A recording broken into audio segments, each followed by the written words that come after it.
Hello बच्चों, आइए प्रश्न को समझते हैं। प्रश्न दिया गया है 6x ऋण 5 छोटा या बराबर है, छोटा और बराबर है 7 से, यदि पहला विकल्प है x जो है वो संबंधित है i इंटीजर मतलब पूर्ण संख्या से।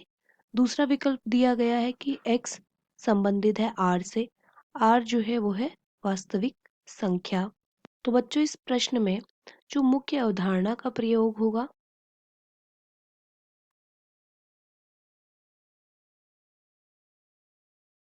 वो कुछ इस प्रकार की होगी कि अगर हम पूर्णांक संख्या या पूर्णांक संख्या जो होती है, जिसे यहाँ पे दिखाया गया है i से, जिसे हम अंग्रेजी में इंटीजर भी बोलते हैं, ये होती है कुछ इस प्रकार से।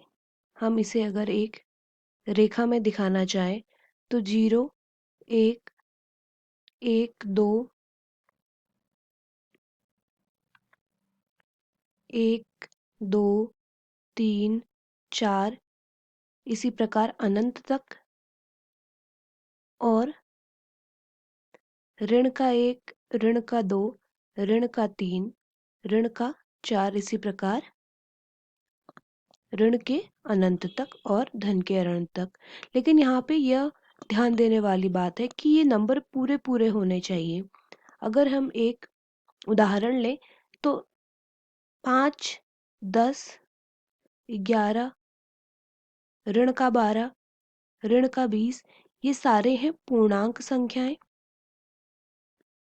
क्योंकि ये पूरी पूरी हैं। लेकिन अगर हम बात करें 1.5 4.3 ऋण का 5.6 ये पूर्णांक की संख्याएं नहीं है, क्योंकि ये पूरी नहीं है, ये दशमलव में है।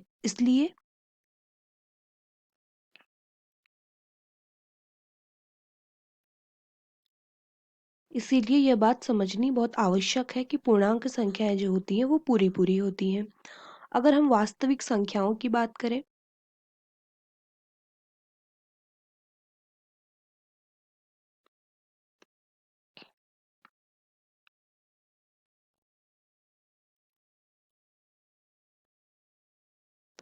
वास्तविक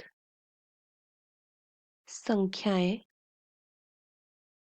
ये होती हैं, अगर हम इन्हें एक लाइन में दिखाएं तो ये हो सकती हैं 0 से लेके धनात्मक अनंत तक और ऋण 0 से लेके ऋणात्मक अनंत तक। तो इनके बीच में जो भी संख्याएं आएंगी वो सारी की सारी, चाहे वो 1 हो, वो 3/2 हो, वो 5/2 हो, इसका मतलब जो दशमलव में होंगी वो भी हमारी वास्तविक संख्याएं के रूप में मानी जाएंगी। तो अब इस प्रश्न में दिया गया है, समीकरण दी गई है कि 6x ऋण 5 छोटा या बराबर है 7 के। तो इसे हल करेंगे तो लिख सकते हैं 6x जो है छोटा या बराबर है 7 धन 5 के।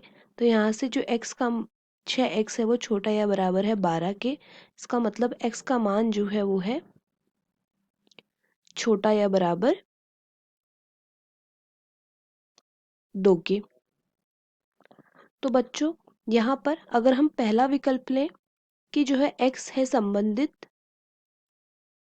i के, तो अगर हम एक समुच्चय बनाएंगे तो वो उसका मान कुछ इस प्रकार होगा, x जो होगा वो होगा 2 से,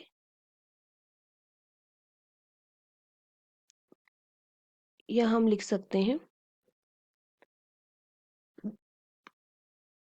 ऋण के अनंत से 2 तक, यहाँ पे ये होगा।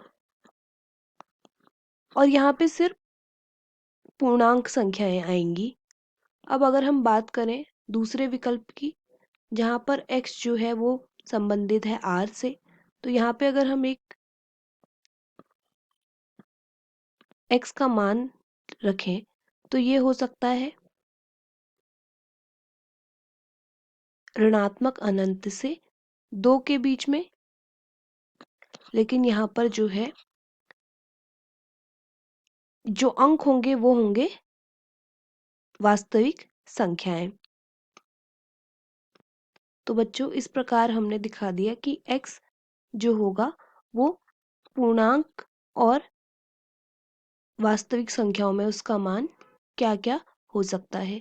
यहाँ पर एक और चीज हम देख सकते हैं, यहाँ पे अगर हम x का मान देखें तो x ऑल संबंधित होगा, जैसे हम 2 से छोटे मान लेंगे 2, 1, 0, ऋण 1, ऋण 2, इसी प्रकार ऋणात्मक अनंत तक, लेकिन ये संख्याएं पूर्णांक में होनी चाहिए। इसी प्रकार अगर हम यहाँ पे x की बात करेंगे तो यहाँ पे x का मान हो सकता है धन का 2,